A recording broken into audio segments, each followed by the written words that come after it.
എന്റെ മോളുടെ കല്യാണം. എവിടുന്നാ ചെക്കൻ? എന്താ ചെക്കൻ ജോലി? അതൊക്കെ കല്യാണം വിളിക്കാൻ വരുമ്പോ ഞാൻ പറയാം. അപ്പോ കല്യാണം വിളിക്കാൻ വന്നതല്ലേ? അല്ല, പിന്നെ ഞാൻ പരാതി കൊടുക്കാൻ പോണൂന്ന് പറയാൻ വേണ്ടി വന്നതാ. അയ്യോ, അതെന്തു പറ്റി? ആ ചെറുക്കിന് വേറെ ഭാര്യ മക്കളുണ്ടോ? ദേ, മുതലാളിയുടെ ഭാര്യ എന്ന് പറഞ്ഞ് തോന്നിയ ദിവസം പറഞ്ഞിട്ടല്ലോ, നിങ്ങളുടെ ഭർത്താവ് എന്നെ ചതിച്ചത്.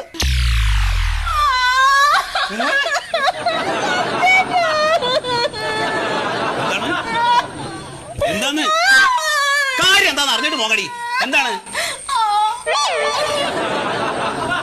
അതെ, ഞാൻ ക്ഷേമനിധി പോയിരുന്നു എന്റെ പൈസ ചോദിച്ചോണ്ട്. അവിടെ അവര് കമ്പ്യൂട്ടർ കുത്തിയിട്ട് പറയാ എന്റെ പൈസ ഒന്നും അവിടെ ഇല്ലെന്ന്. അതിന് കമ്പനി മുതലാളി എന്ത് വേണം? കമ്പനി മുതലാളി എന്ത് വേണം? മാസം മാസം ക്ഷേമനിധിയിൽ അടയ്ക്കാൻ ദേ ഈ മനുഷ്യന്റെ കയ്യിൽ ഞാൻ പൈസ കൊടുത്ത് വിട്ടതാ. അതൊക്കെ ഇയാൾ അങ്ങ് വിഴുങ്ങി.